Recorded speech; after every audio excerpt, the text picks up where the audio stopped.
हथेली से सूरज नहीं ढका जा सकता। यह वाक्य है गुलामगिरी की भूमिका का, उसी गुलामगिरी का जिस भूमिका की शुरुआत फूले ने होमर के इस वाक्य से की कि the day that reduce a man to slavery takes from him the half of his virtue, जिसका हिंदी तर्जुमा कुछ ऐसा होगा कि वह एक दिन जो एक आदमी को कम करके गुलाम बना देता है, वह उसके गुणों का आधा हिस्सा छीन लेता है।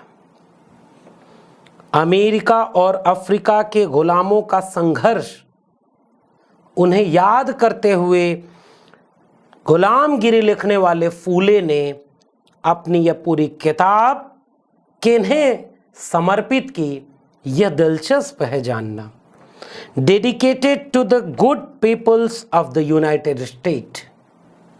गुड पीपल्स कौन है? वो अच्छे लोग जिनको संबोधित करते हुए फूले अपनी किताब गुलामगिरी समर्पित कर रहे हैं।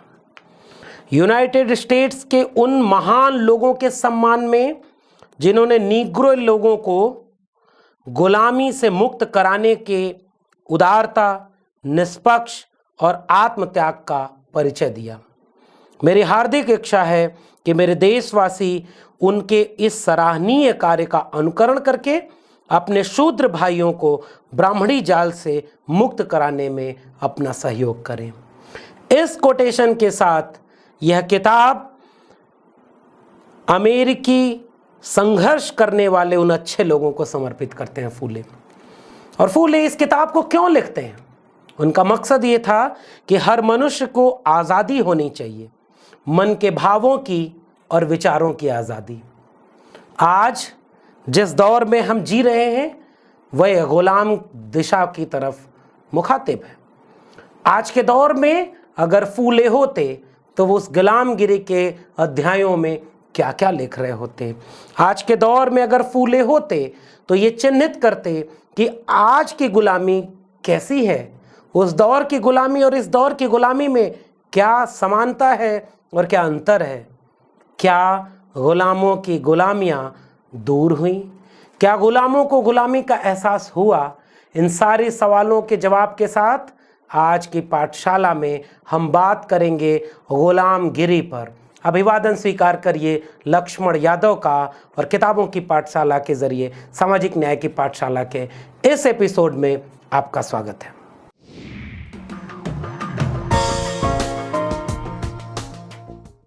गुलामगिरी 1873 के आसपास का वो दौर जब मध्य भारत में पश्चिमी इलाके में क्रांति का बिगुल बज रहा था। वह क्रांति जो डॉक्टर अंबेडकर के शब्दों में पारिवारिक समाज सुधार नहीं थी, पारिवारिक सुधार से आगे बढ़कर के असल मायनों में जो भारतीय पुनर्जागरण का समाज सुधार था, उसकी अगुवाई करने वाले शख्स थे ज्योतिबा फूले। बुद्ध और कबीर के बाद ज्योतिबा फूले को अपना गुरु मान करके अपनी महत्वपूर्ण किताब शूद्र कौन थे उसे समर्पित किया डॉक्टर अंबेडकर ने। उस पूरे व्यक्तित्व का एक महत्वपूर्ण हिस्सा है गुलामगिरी। गुलामगिरी पुस्तक हर व्यक्ति को क्यों पढ़नी चाहिए, आज की पाठशाला में मैं यह बात आपके सामने रखने जा रहा हूं। सबसे महत्वपूर्ण बात क्या है? इस किताब को ज्योतिबा फूले ने 12 आने सामान्य लोगों के लिए मूल्य के रूप में रखा और शूद्र अतिशूद्र गरीबों के लिए 6 आने रखा। आज के बौद्धिकों को इस बात से ये सबक लेना चाहिए कि हमारी बौद्धिक काम, हमारी किताबें, हमारी बातें जिनके लिए हैं उन तक पहुंच रही हैं कि नहीं। फूले ने वह काम किया और इस किताब का मूल्य उनके लिए आधा रखा और अमेरिका के गुलाम निग्रो जो थे उन्हें समर्पित किया, जिन्होंने विद्रोह करके अपनी लड़ाई लड़ी और बराबरी का एहसास दिलाया। इस पूरी किताब की भूमिका में ज्योतिबा फूले सबसे पहले एक महत्वपूर्ण बात कह रहे हैं, जिसके लिए वो कह रहे हैं कि यह किताब उन्होंने क्यों लिखी। जब से देश में ब्राह्मणों की सत्ता कायम हुई तब से लगातार शूद्र अतिशूद्र समाज के लोग जुल्म और शोषण के शिकार होते रहे। ये लोग हर तरह से यातनाएं झेल रहे हैं। इन लोगों को गंभीरता से सोचना चाहिए। इसके आगे ये लोग अपने को ब्राह्मण पंडा पुरोहितों के जुल्म से कैसे मुक्त कर सकते हैं, इस पर विचार करने की जरूरत है और उस विचार के लिए पुस्तक लिखी गई है। इस पुस्तक में कई अध्याय हैं। सिलसिलेवार तरीके से मैं जब इस पुस्तक को पढ़ता हूं तो मैं इसे 2 खंडों में बांटकर देखता हूं। पहला खंड वो है जिसमें भारत के परंपरागत मिथकीय चरित्र जितने रहे हैं उन पर संवाद किया गया है। और वह संवाद किससे है? घोंडिबा से। कौन थे घोंडिबा जिनसे यह संवाद की शक्ल में किताब लिखी गई? वही थे जिन्हें ब्राह्मणों ने ज्योतिबा फूले की हत्या करने के लिए भेजा था। और जब वो हत्या करने के लिए पहुंचते हैं और ज्योतिबा फूले जाग जाते हैं, देख लेते हैं, तो वो पूछते हैं कि तुम मेरी हत्या क्यों करना चाहते हो? तो उन्होंने कहा कि इस काम के लिए मुझे 1000 रुपए मिलेंगे। तो ज्योतिबा फूले ने कहा इसका मतलब तुम गरीब हो इसलिए हत्या करने आए हो, तो मैं तुम्हारे काम के बीच में नहीं आऊंगा। और ऐसे बदलाव आता है उस शख्स में और घोंडिबा ज्योतिबा फूले के सबसे प्रमुख सहयोगी बनते हैं, शिष्य बनते हैं, जिनसे संवाद की शैली में पूरी गुलामगिरी पुस्तक लिखी गई है। घोंडिबा के सवाल हैं और ज्योतिबा फूले के जवाब हैं। तो पहला हिस्सा जो पूरी किताब का है, इसमें जैसे मिथकीय चरित्रों पर बात की गई है। और उन चरित्रों पर क्यों बात की गई है पता है? यह बात जानना आपके लिए जरूरी है ताकि मैं यह बात जब कहूं कि अपने घर से रामचरितमानस, गीता, कुरान को बाहर करिए और सभी बहुजन गुलामगिरी को अपने घर में रखकर पढ़ना शुरू करें, इस बात को समझने के लिए किताब का पहला हिस्सा आपके बीच में आएगा जहां धार्मिक मिथकों पर बात होगी। और किताब का आखिरी वाला हिस्सा वह हिस्सा है जहां शिक्षा पर बात की गई है, शिक्षा और रोजगार पर बात की गई है। इस लिहाज से यह किताब अपने दौर की सबसे अहम किताब है और राष्ट्र निर्माण के कार्य में सबसे अगुवाई करने वाले कुछ विचारों में से एक विचार गुलामगिरी में समाहित है। पहला अनुच्छेद ब्रह्मा पर है और ब्रह्मा के लिए जो बातें मैं कह रहा हूं, आज के दौर में इस बात को कहने पर कितने मुकदमे और जेल हो सकती है, लेकिन इस बात का पूरा तस्दीक है कि भारत सरकार ने गुलामगिरी को प्रकाशित किया। और घोंडिबा जब पूछते हैं कि जो विराट पुरुष है उसके मुख से ब्राह्मण पैदा हुए, भुजाओं से क्षत्रिय, तो जब मुख से ब्राह्मण पैदा हुए तो गर्भधारण कहां हुआ? जब ब्राह्मण पैदा हो गए तो स्तनपान कैसे किया? ब्राह्मण पैदा हो गए तो ये इन सारे लोगों को मासिक धर्म मुख से कैसे? इतने कठिन सवाल गुलामगिरी में। उसके बाद क्या हुआ? ब्रह्मा की बात आती है।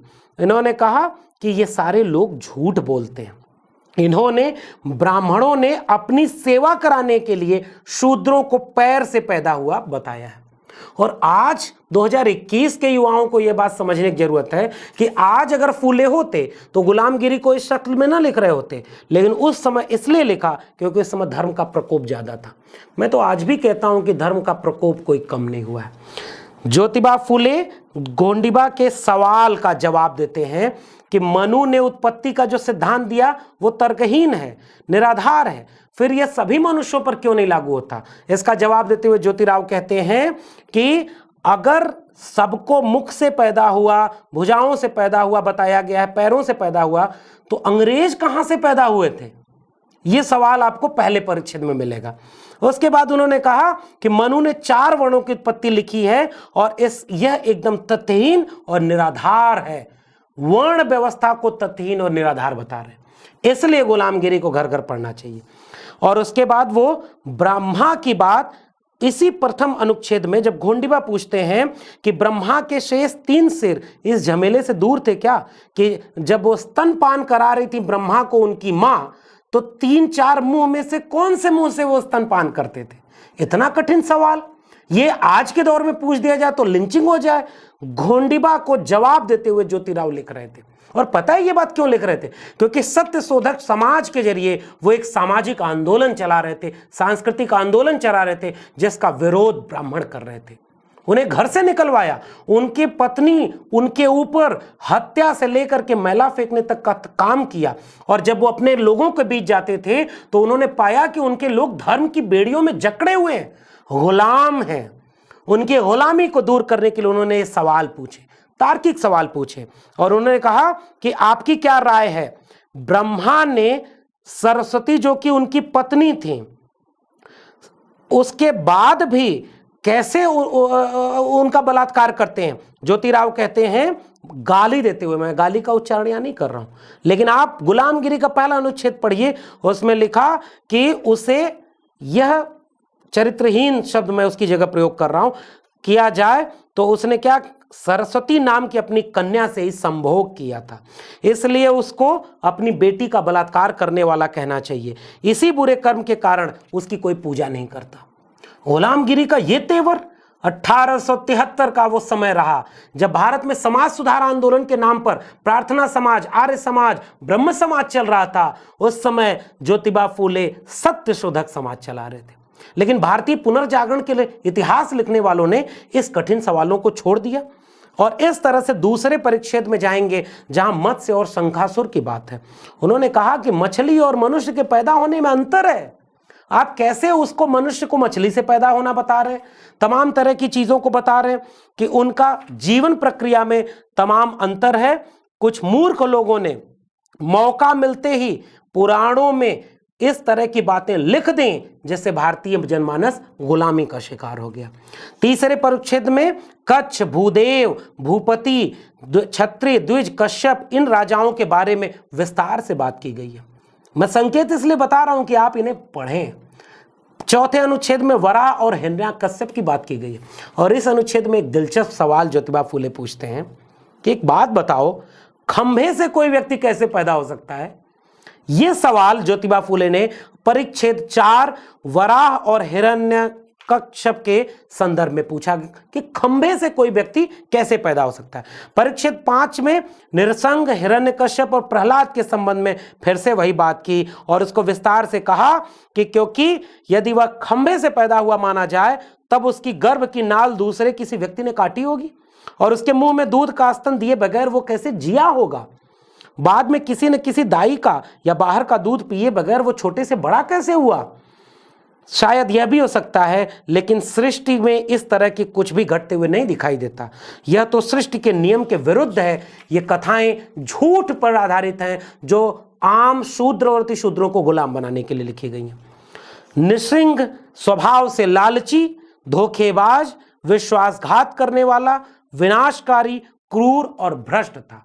आप जिनकी पूजा करते हैं, फूले उनके लिए ये सब लिख रहे हैं। क्यों? क्योंकि वो कह रहे हैं कि इन चीज़ों के जरिए आपने गुलाम बनाया। छठे अनुच्छेद में वराह को गलीच गैंडा कहते हैं और कहते हैं कि ये शक्ल ने, इस व्यक्ति ने किसानों को, मराठा किसानों को क्या दिक्कतें हैं इसकी कोई चिंता नहीं उन पुराणों में। और वराह जिस पर पृथ्वी इस तरह से लगा दिया गया कि वह पृथ्वी पर टिका हुआ है। उन्होंने कहा कि बलि तो आम शूद्र अतिशूद्र राजा था और जहां जहां प्रसंग आया है वहां ज्योतिबा फूले ये कहते हैं कि चाहे राक्षस का प्रसंग हो, चाहे असुरों का प्रसंग हो, ये कृषक, कामगार, शूद्र अतिशूद्र थे और इन्हें क्या बना दिया गया, राक्षस, असुर। इस किताब के जरिए वो आपकी गुलामी को दूर करने की बात करते हैं। इसके आगे जब आप इस किताब को पढ़ेंगे तो वो कह रहे हैं कि 3 कदम में धरती नाप लिया वामन में। वामन की बात करते हुए ज्योतिबा फूले अपने इस परिच्छेद में कह रहे हैं कि उस वामन ने भिखारी का रूप धारण किया और बलिराज को अपने कपट में, छल कपट में फंसा लिया और उसने बलि राजा से 3 कदम धरती का दान मांगा। बलिराज ने सीधेपन में दान दे दिया। दान का कवच मिलने के बाद भिखारी व्यक्ति आदमी बन गया और उसने सारी धरती और आकाश को 2 कदमों में नाप दिया। अब सवाल सुनिए ज्योतिबा का, इस गलीच गैंडे को, गलीच गैंडे ने अपने 2 कदमों से सारी धरती और आकाश को नाप लिया था। तब उसके पहले ही कदम के नीचे कई कई गांव और कई कई लोग दब गए होंगे और उन्होंने जाने कितने निर्दोष गांव वालों की हत्या कर दी होगी। दूसरी बात, उस गलीच गैंडे ने जब अपना दूसरा कदम आकाश में रखा होगा तो आकाश में बहुत सारे सितारे होने से एक दूसरे से वो सितारे टकरा गए होंगे।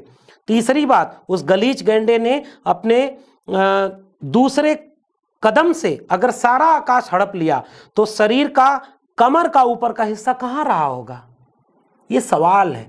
मैं सवाल पूछते हुए इस प्रसंग में भागवत पुराण से लेकर के तमाम धार्मिक किताबों को ज्योतिबा फुले गुलामगिरी का वाहक बनाते हैं। 7वें अनुच्छेद में फिर से राक्षसों पर ब्राह्मणों की हिंसा की बात करते हैं, कृषक जातियों पर, शूद्र अतिशूद्र जातियों पर वंचना की बात करते हुए शिवाजी को याद करते हैं। इस अनुच्छेद को, 7वें अनुच्छेद को शिवाजी की वजह से आपको पढ़ना चाहिए। 8वें अनुच्छेद में परशुराम का जिक्र आता है।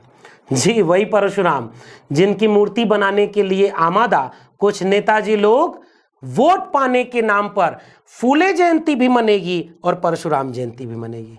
ज्योतिबा फूले जिन्होंने पिछड़ी जाति के लोगों को शूद्र कहा, दलित जाति के लोगों को अतिशूद्र कहा, और इन सब को मिलाकर के वो कहते हैं कि यह जो परशुराम था यह चांडाल, अतिशूद्र, महार, अछूत, मातंग इन जातियों के लोगों का शोषण करता था और उन्हें ऐसा नाम दे दिया जिनके नाम पर गालियां बनने लगी।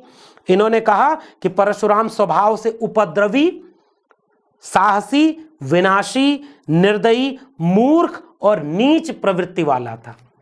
उसकी मूर्ति बनाने वाले लोगों को पढ़ना चाहिए गुलामगिरी का 8वां परिच्छेद, जहां दूसरे पैराग्राफ में वो कहते हैं कि युद्ध में लड़ने वाला वह एक दैत्य था और उसने क्षत्रियों का विनाश किया। परशुराम के लिए वो कहते हैं कि अगर तुम हो तो वापस आओ। 9वें अनुच्छेद में फिर से ब्रह्मा और जादू टोने पर कटाक्ष करते हैं, वेद मंत्रों पर कटाक्ष करते हैं, उससे मुक्त होने की बात करते हैं। 10वें परिच्छेद में शंकराचार्य पर सवाल उठाते हुए गौतम बुद्ध और बुद्ध के विचारों की हत्या करने वाला शंकराचार्य को ठहराते हैं। और उन्होंने क्या कहा, शंकराचार्य के इस हमले में उसके लोगों ने बौद्ध धर्म के कई लोगों को कोल्हू में ठूंस कर मार दिया और उनके ग्रंथ जला दिए। इसलिए गुलामगिरी घर घर पढ़ना जरूरी है। और उन्होंने क्या कहा, ब्राह्मण कहते थे ज्ञान और पूजा संस्कृत में हो सकती है और संस्कृत में ही होनी चाहिए। 10वें अनुच्छेद में बता रहे हैं कि जैसे ही अंग्रेजी आई, ब्राह्मणों ने अंग्रेजी सीखी, अंग्रेजी में नौकरियां ली और पूरे पूंजी पर कब्जा कर लिया और शूद्रों अतिशूद्रों को पढ़ने तक नहीं दिया। 11वें अनुच्छेद में अधर्मी मदारी और कलम कसाई ब्राह्मणों को कहते हुए कहते हैं कि इन अधर्मी मदारियों और झगड़ालू पूर्वजों ने हमारे देश में दकियानूसी बातें फैलाई। सरकारों को ब्राह्मण परस्त होने से बचना चाहिए और शिक्षा की तरफ जाना चाहिए।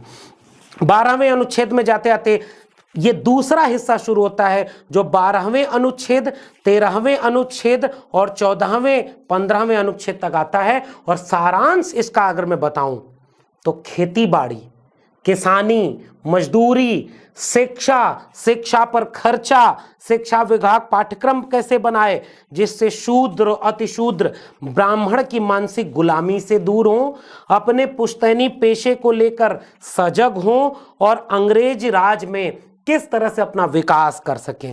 एक बहुत महत्वपूर्ण कोटेशन जो मैं जरूर पढ़ना चाहूँगा कि सरकारी शिक्षा के लिए उन्होंने कहा कि अंग्रेजी राज आया है, हमेशा नहीं रहेगा, इसलिए शूद्रों अतिशूद्रों को अंग्रेजी राज के रहते ब्राह्मण और पुरोहितों से मुक्ति, गुलामी से मुक्ति की बात मान लेनी चाहिए।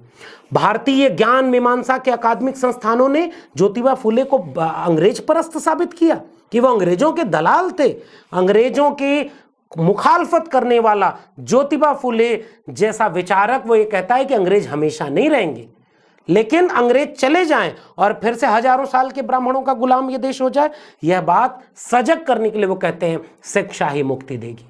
गुलामगिरी के पहले अध्यायों में, पहले हिस्से में मिथकों से दूर होने की बात करने के बाद ज्योतिबा फुले आखिरी के परिच्छेदों में शिक्षा के जरिए मुक्ति की बात करते हैं। और परिच्छेद 16 में ब्रह्म राक्षसों के उत्पीड़न के अंत की घोषणा करते हुए कहते हैं कि जिस दिन 4 काम कर लोगे, शूद्रों को ब्रह्म राक्षसों की गुलामी से इस प्रकार मुक्त होना चाहिए। ब्राह्मण, पंडा, पुरोहित इन सबको हर अपने सार्वजनिक काम से बाहर करना चाहिए। आज 150 साल बाद क्या हम ऐसा कुछ कर पाए हैं? यह सवाल है मेरा आज के युवाओं से। 4 बातें कहते हुए वो अपनी गुलामगिरी खत्म करते हैं कि हमें सभी किस्म के धार्मिक ग्रंथों का विरोध करना चाहिए, अपनी सोच को बदलना चाहिए और जो जबरदस्ती किसी को भी नीच समझने का आचरण करने लगते हैं उस तरह के लोगों को आचरण का मौका देकर अपने अधिकारों को बदनाम नहीं होने देना चाहिए। सबको साथ मिलना चाहिए, एक एकाक की बात। तीसरी बात, जो गुलाम यानी शूद्र दास हैं वो अपने निर्माता को मानकर नीति के अनुसार साफ सुथरा उद्योग करने का निश्चय करें और अपना आचरण करें। इस बात का मुझे विश्वास होने पर मैं उनको केवल अपने परिवार के भाई की तरह मानकर उनके साथ प्यार से खाना पीना करूंगा, चाहे वो किसी भी देश के रहने वाले हों। वैश्विक एका, गुलामों की, शूद्रों की। हम कार्ल मार्क्स को याद करते हैं कि दुनिया के मजदूरों एक हो जाओ, तुम्हारे पास खोने के लिए कुछ नहीं है, खोने के लिए केवल बेड़ियां हैं, पाने के लिए सारा आकाश है। भारतीय संदर्भ में अगर कार्ल मार्क्स से बड़ा विचारक अगर मैं किसी को मानूंगा तो वो ज्योतिबा फूले। वो कहते हैं कि दुनिया भर के शूद्र अति शूद्र एक हो जाओ, और इस तरह से गुलामी से मुक्ति की बात करते हैं। और फिर वो कहते हैं कि जितने लोग मुक्त होंगे इस ब्राह्मणवादी शास्त्रीय धार्मिक कर्मकांडों से, अगर मानसिक तौर पर हम गुलाम हो गए तो हमें बराबरी की दुनिया बनाने से कोई रोक नहीं पाएगा। इसलिए गुलामगिरी को घर घर पढ़ाने की जरूरत है। आज नई शिक्षा नीति के नाम पर आपके स्कूलों से लेकर के विश्वविद्यालयों को बर्बाद किया जा रहा है। शिक्षा पर खर्चा घटाया जा रहा है, रक्षा बजट बढ़ाया जा रहा है, गौशाला बजट बढ़ाया जा रहा है, गंगा साफ करने का बजट बढ़ाया जा रहा है, कुंभ मेला का बजट बढ़ाया जा रहा है, स्कूल बर्बाद किए जा रहे हैं। सरकारी पैसे से चलने वाले स्कूल बंद हो रहे हैं और सरकारी पैसे से गौशालाएं खोली जा रही हैं। अगर आज ज्योतिबा फूले होते तो आज गुलामों की बढ़ती हुई तादाद को देख करके चिंतित होते और कहते कि काश तुमने घर घर गुलामगिरी पढ़ ली होती तो अपनी मुक्ति की लड़ाई लड़ रहे होते। इसलिए मैं आपसे अपील करूंगा कि आज के युवाओं को छोड़ दीजिए परशुराम, ब्रह्मा, वराह, मिहिर, मत्स्य। अगर आप राम मंदिर में चंदा देते हैं तो गुलामगिरी आपको पढ़नी चाहिए। अगर आप स्कूल की बजाय मंदिर मस्जिद की लड़ाई में शामिल हैं तो गुलामगिरी आपके लिए है।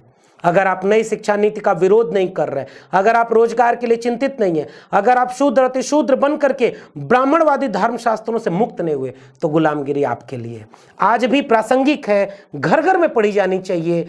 इसलिए आज पाठशाला के पहले हिस्से में मैं आपसे परिचय कराया गुलामगिरी से। उम्मीद करता हूं कि ज्योतिबा फूले भारतीय पुनर्जागरण की जो मशाल, जो क्रांति ज्योति गुलामगिरी के आधार पर जला गए हैं, उसे मध्यम पड़ता देख हमारी पीढ़ी के नौजवान, हमारी पीढ़ी के युवा फिर से उस मशाल में अपने ज्ञान और विवेक का तेल डालेंगे। आग जलेगी और उसमें न्याय और बराबरी का समाज हम बनाने में सफल होंगे। आप देख रहे हैं सामाजिक न्याय की पाठशाला।